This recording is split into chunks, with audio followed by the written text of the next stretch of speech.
Hello and welcome.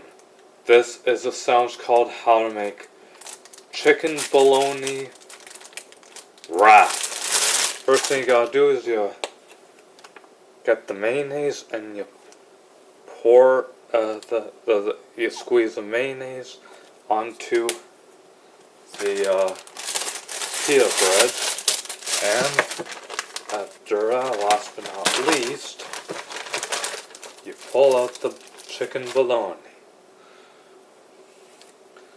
One slice, two slices. Then after that, you fold it into